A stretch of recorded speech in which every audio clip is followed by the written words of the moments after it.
Salt Lake City, Rudy Gobert is on social media.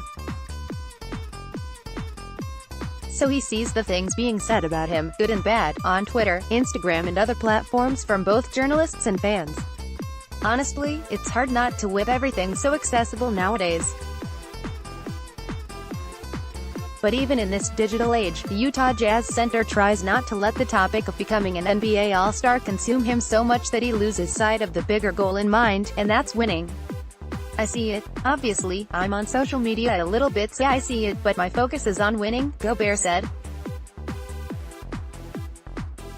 "I think that's the most important thing, helping my team win, and hopefully people can take care of the rest, but my main focus is always going to be winning and doing what I can to help my team achieve what we can achieve." NBA All-Star Voting 2019 will conclude today, and although Gobert's name hasn't been listed among the top of the fans list, his teammates and peers have certainly been paying attention.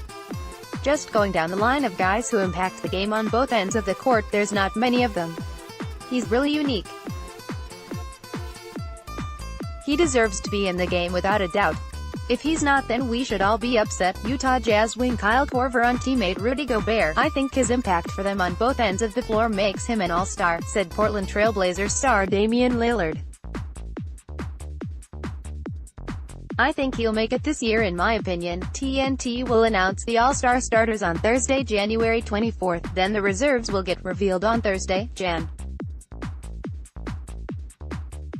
31 as selected by NBA head coaches. The actual game is set for Sunday, Feb. 17 at the Spectrum Center in Charlotte, and Gobert's Jazz teammates are confident his body of work speaks for itself to become a first-timer in the festivities. "Oh, for sure he's an all-star. If he's not in the all-star game, he got robbed. He needs to be there," said Jazz sharpshooter Kyle Korver, also a one-time All-Star in 2015. "Just going down the line of guys who impact the game on both ends of the court, there's not many of them," he added. "He's really unique. He deserves to be in the game without a doubt. If he's not, then we should all be upset." Gobert is putting up a career-best 15 points, 13.1 rebounds and 2 blocks. He leads the league in field goal percentage, 65.6, has the third-best defensive rating, 99.7, ranks second in win shares, 8.2, and has the fifth-highest rebounds per game, among various other high-ranking statistics.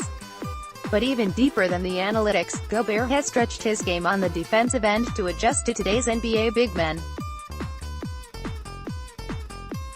Instead of just patrolling the paint, Utah's reigning Defensive Player of the Year has accepted the challenge of defending on the perimeter and guarding pick-and-pop players such as Denver's Nikola Jokic, Minnesota's Karl Anthony Towns and Boston's Al Horford. "He does everything," said Jazz forward Jay Crowder. "He's a guy who we pretty much ask him to guard guys on the perimeter who can facilitate, and he's done that to a good extent. So yeah, I definitely feel like his impact on our team and me playing alongside him, he's definitely all-star worthy for sure." Gobert has never made the all-star team, despite winning Defensive Player of the Year in 2018, twice being named NBA All-Defensive First Team and making the All-NBA Second Team in 2017. To the vote's credit, he was hurt for much of the first half of last season with back-to-back knee injuries, but has held up just fine in his 6th season while continuing to improve defensively. Gordon Hayward was the last Jazzman to make an All-Star team in 2016-17. Before that it was Darren Williams in 2010-11. Comment on this story. In the voting process, fans account for 50% to determine starters, with current NBA players and the media accounting for 25% and the NBA head coaches selecting the reserves. Snyder is confident that the big man has done enough to participate and certainly sees him in that pantheon of all-star talent throughout the league. Hopefully he's recognized for that with the all-star voting. "If he's not, I know he's going to keep getting better and we're going to feel like he should be," Snyder said.